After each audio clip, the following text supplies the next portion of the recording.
Okay, I'm Wynn, and I'm going to be showing how to your house model with environmentally modelling software. So here's the model as it stands at the moment. I'm not sure how you know about environmental modelling. It's been around for quite a long time. It's also known as thermal modelling. Up until now, to do that, we've had to create from scratch or from the original drawing a completely new. The advent of BIM, the concept of that end users has made that so much easier. In the same information, speed up the whole process. Now, within Revit, there are two ways we can address. There is, within the latest version of Revit, a energy modelling function.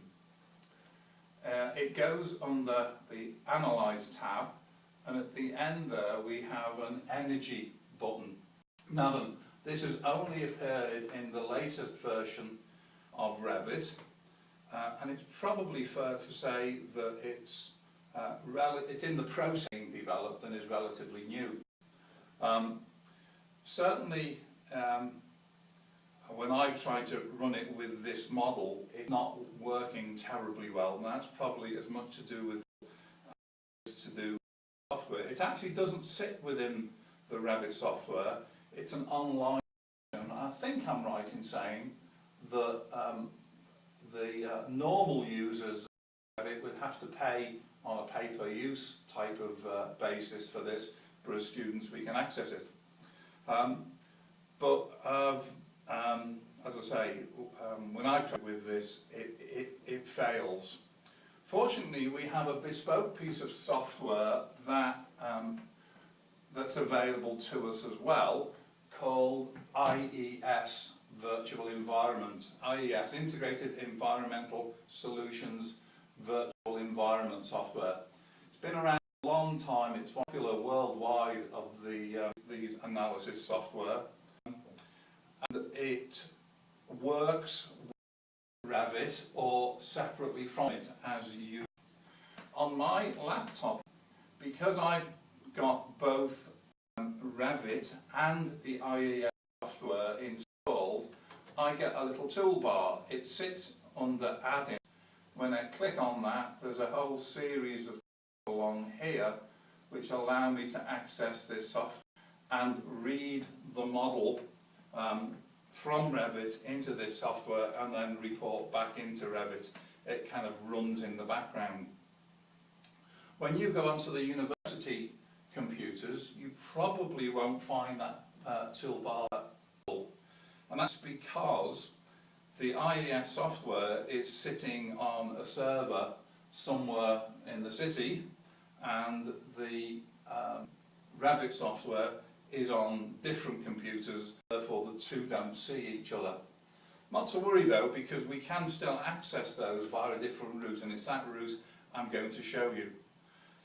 But just to start you off and to you how the software do talk to each other, I'm going to use this toolbar for the moment and then you can access it. If you're not familiar with environmental software, I'll show you. It will produce you an awful lot of reports. It's software that's available for use, and the recommendation is you start using it as early in the project development as possible, even at concept design stage for the building. But it needs different information. We've got here a beautiful detail with all the windows, all the fascia boards, all the roof trusses, all the details you need to build that.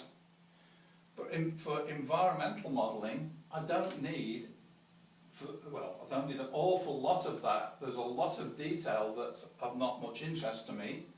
What I want are the spaces, i.e. the rooms. I need to know their volumes and their sizes.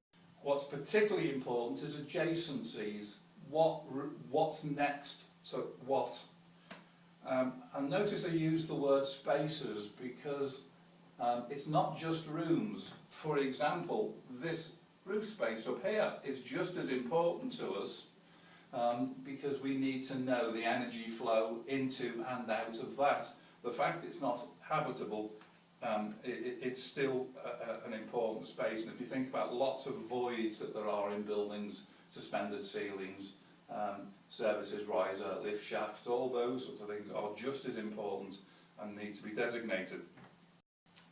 So I need adjacencies, I need details of all the spaces, I need to know what's the separating boundaries between these spaces, what are the properties of the walls, the roof, the floor, the windows, etc. In terms of not just the U values, but the mass, the heat storage capacities, all the thermal properties. I need to know where it is in the world. So I've got a file here that's far too detailed for me, and therefore I need to convert it into something that's usable by software. So this button up here allows me to import that model, that Revit model, in a format that strips out all the details and just leaves the important data. If I do that and click that button, it has a little think about it. It starts extracting out all the information that it needs, and with any luck will give me a visualization of the important information that's left. Now then, I happen to already know there are some issues with this model, not issues in terms of the availability of information for other professionals, but here's what it's brought about across. And if I have a look at that building, you'll see we've got a few problems in the roof, and that's largely because it's specified the roof as a void. It joins places up properly. Within the drawing, within the Revit drawing, the roof has, as have all the structures, has a series of surfaces. Well, in fact, for environmental software, IES and all of them, they need kind of hollow prisms, completely enclosed spaces with top, bottom and sides. It's lost that roof. There are other issues we'll come across a bit later, and we'll show how we can get around those. We're now going to specify what this building is about, because it will then bring all with it. We're going to tell it's a single family dwelling. There's a whole range of types of things, and the one we're looking for is the single family. We can then bring across, it should have read in the active construction, the details for all the walls, but again, if we start looking at these, there are loads and loads that we can choose from. And this is one of the advantages of this work. If we just simply plug it in and to do its calculations, we've wasted the opportunity. About running lots of what-if scenarios. What if we try this? Let's see what happens if we do that. What will the impact on the energy and the carbon emissions will be if we try this? And that's what I want you to do, is to try all sorts of scenarios. So we've got a whole range of different structures that's available to us. We can then choose how we're going to heat or cool or service the building. Let's keep this relatively simple. We'll go for radiant floors, underfloor heating. And what's very important is we pick the city where it's placed at. There's a select here we can see Europe, United Kingdom, and we're going to place it in Liverpool, so we're going to OK that. Okay. Now then, as I said before, I said there is an issue with some bits of this building. If I click this button down here, we can check whether there's any problems. And all those highlighted problems says all those highlighted areas say these are issues.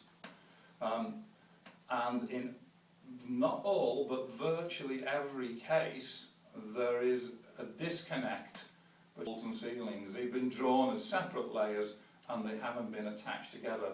These over here said there are gaps in the some of the areas. There are bits missing which haven't quite been joined together tightly.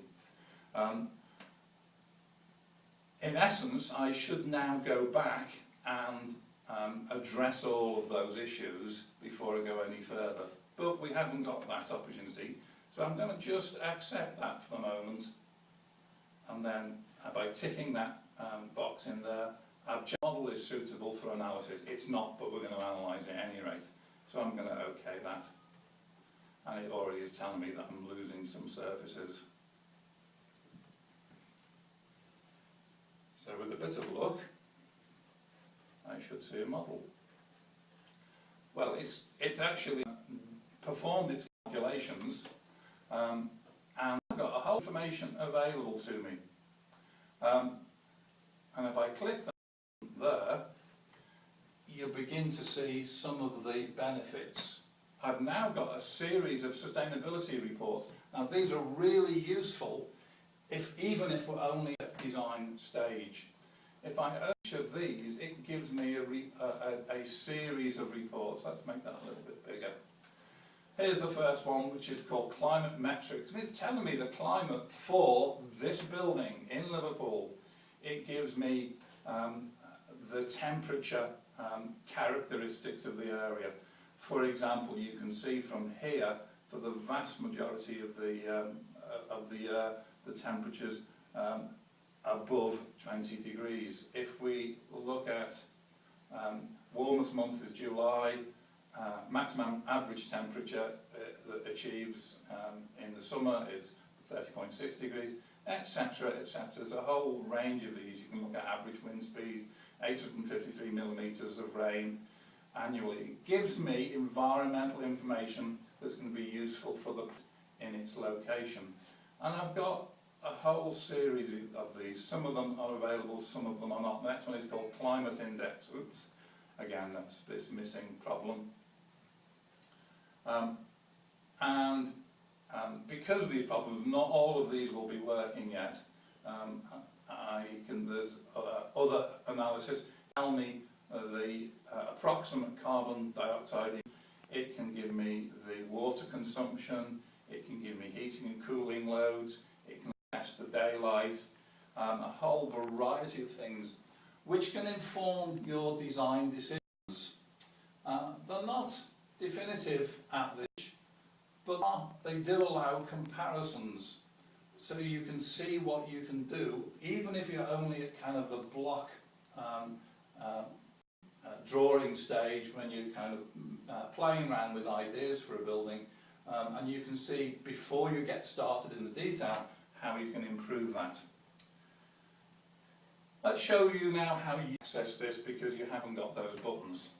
What you're going to have to do is to export this file in a readable format. So if we go up to the top left here, click the large R, export, and we're going to export it as a GB XML file. Click on that, accept that as yes. It shows you the drawing, and you can see the roof is missing and things like that. And I'm going to set here the type of building this is. So it's an office. No, it's not. It's a single family. It says it's in Westminster. No, it's not. I'm going to, well, instead of going, let's just wait for that map to open.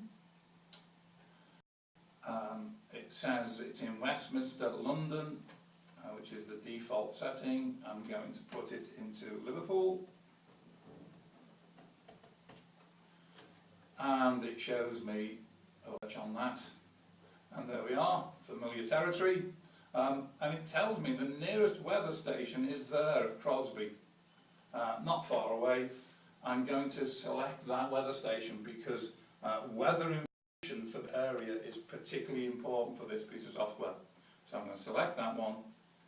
I'm going to OK that. What else have I got? Ground floor, ground plane is level 1. I'm going to do a simple export. I'm going to ask it to bring the thermal properties of the structure with me. And next, I'm now going to save that. So let me find somewhere to save it. I've got File on my desktop. Cool. So I'm going to save that in there. Having saved that, I can close that down if I want. I'm just going to minimise it for the moment. And now I'm going to start my IES software. I've got it on my desktop, on this laptop. If you look under Apps Player on any of the university computers, you can access that. You can, of course, and many of you would have already done so, have downloaded the Revit software, and it's a free copy. Unfortunately, there isn't a free copy of IES. You can purchase it.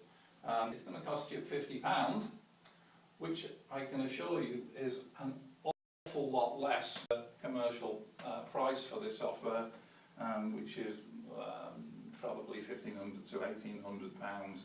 So £50, it's not bad. I've now opened that software. There are 3 bits to it. Up here are all the functions that are available. Down here we're going to get a list of rooms, and in here we're going to see our model. So if I go to File, Import GBXML, I'll click those tick those 3 boxes up there. I can preview it. Let me go and find file I've just saved. There it is. And there it is. And I can see, well, straight away, I've got a big hole in the roof, but we knew about that. But I've also found another problem, that the ground floor and the first floors, as far as this are concerned, are not actually physically joined together. It stripped out the slab there, but it hasn't. But it's seen it as 2 completely separate boxes with a gap between the 2, because of the way that the Revit file was set up. So I know this is going to give me strange results to go back. But nevertheless, I'm going to do it. Very important thing. As soon as we start something, we're going to, because we're using a separate piece of software, I'm going to set a new file. So I'm going to call it House Model Project.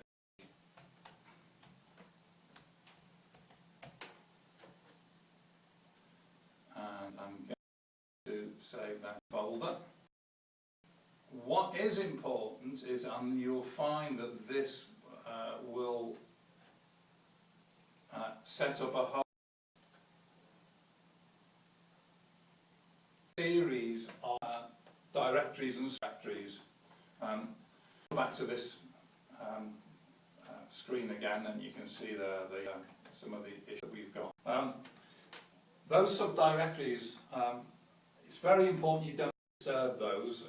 It sets up a whole file structure, and it's constantly writing to and from. My recommendation is that you don't save live onto a memory pen, because with a huge amount of calculations, it's going to be accessing that, and very often they're just not up to the job. My advice is to save it onto your memory space on your to a folder up there. We've got the same sort of questions here. We've got a single family, we know that. We've constructions that it's brought with it, and it's populated all of those.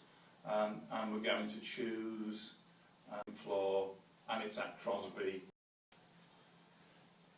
I'm going to check that. As we suspected, we've still got all these problems here. tell them it's okay, and where it's imported that information.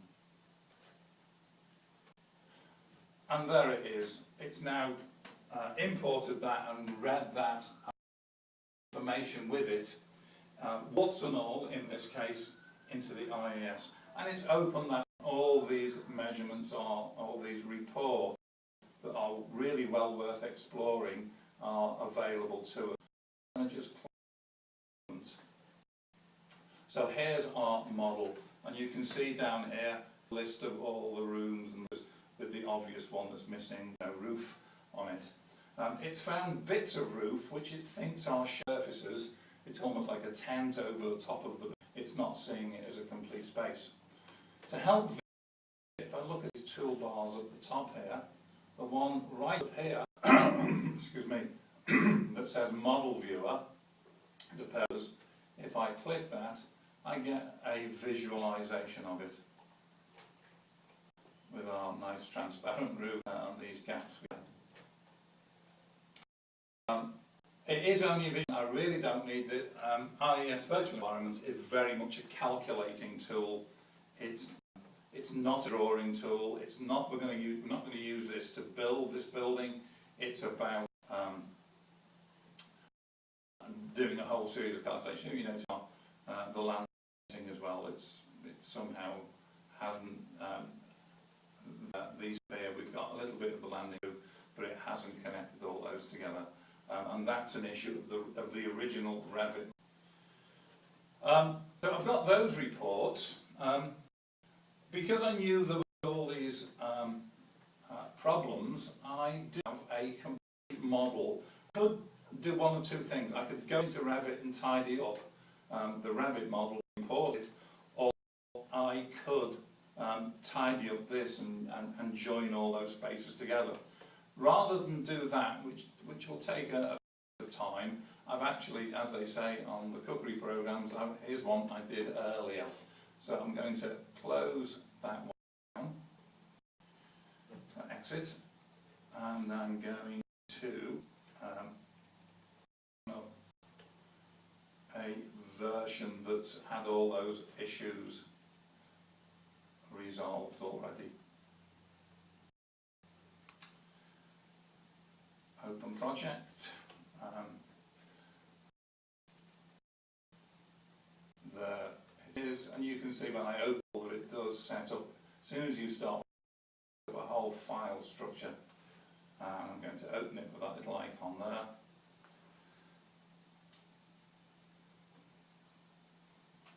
And in a moment or two, it's populated.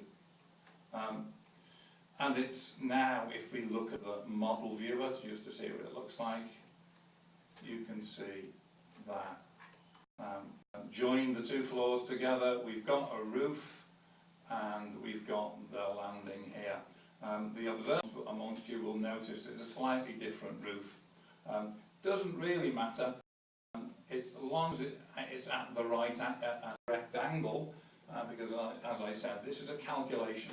All we need to know is there is this space, this void up here that's unoccupied, but it's still very much part of the building.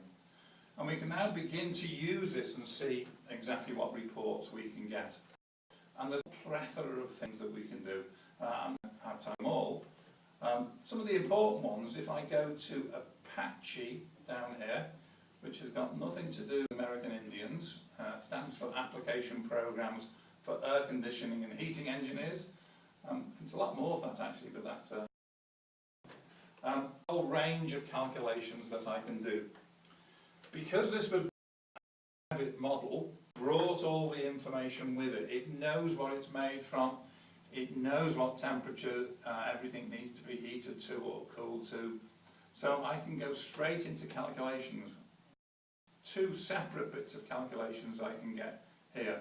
SIBSE loads, Scotland Institution of Building Service Engineers, loads gives you a snapshot.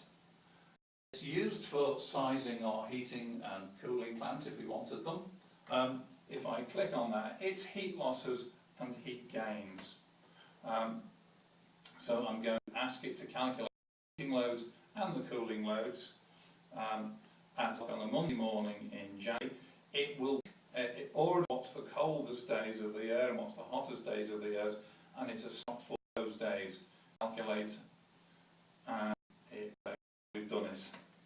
It's now calculated all the heating and the cooling loads. Those are assessed down here, and I can get a report. Our heating loads. Let's look at those. So for every one of those rooms, what temperature is it being maintained at? And over here we've got its heat losses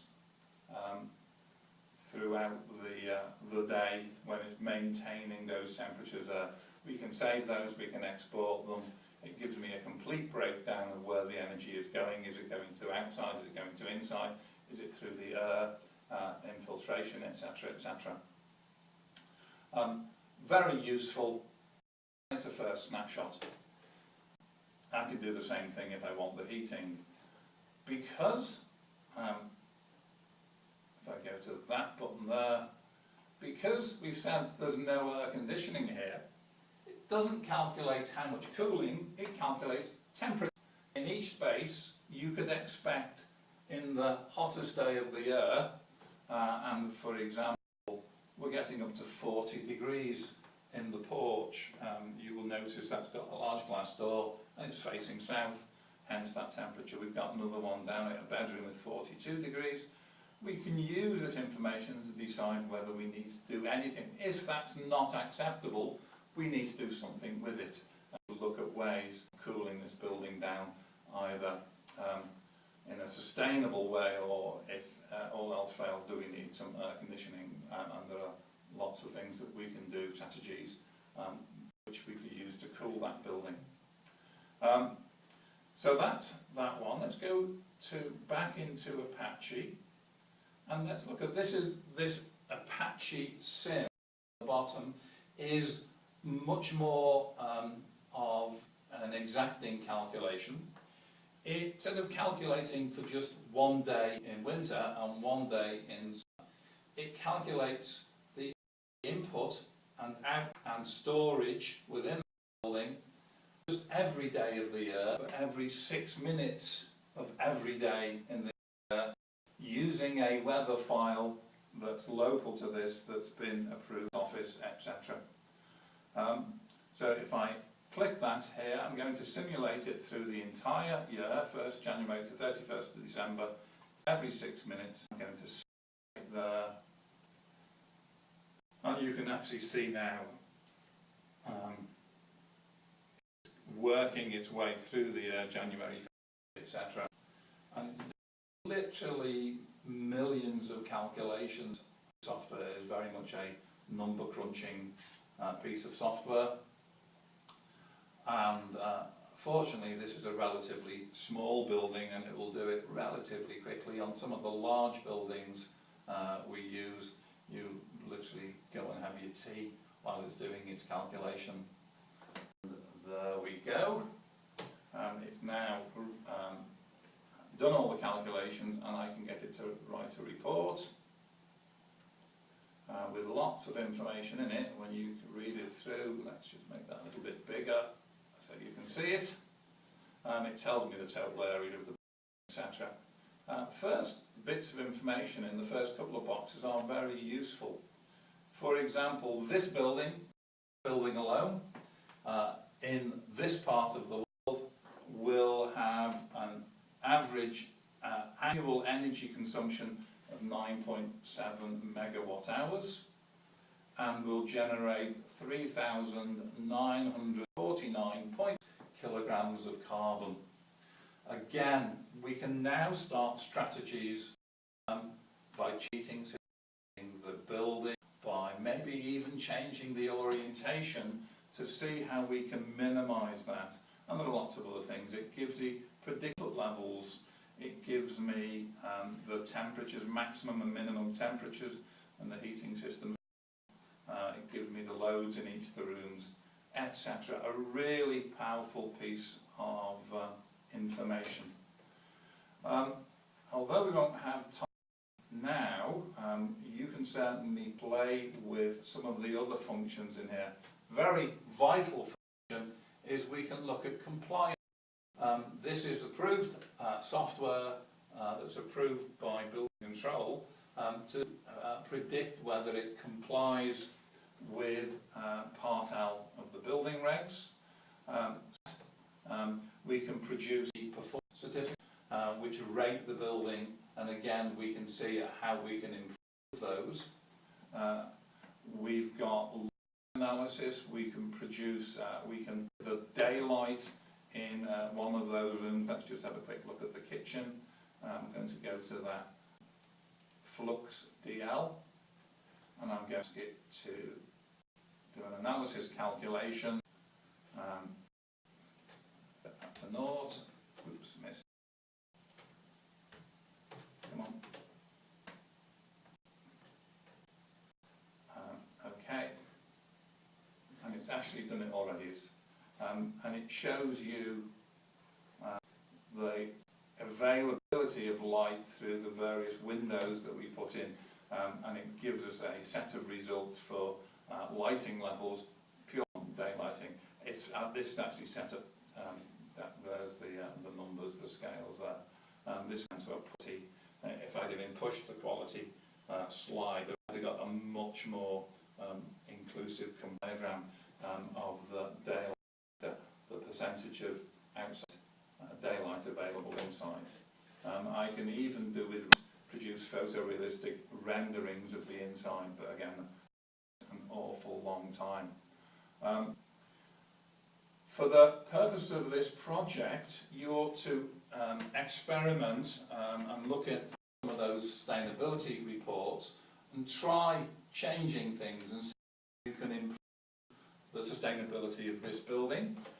You ought to have a look at the compliance software to see whether this complies, and even we can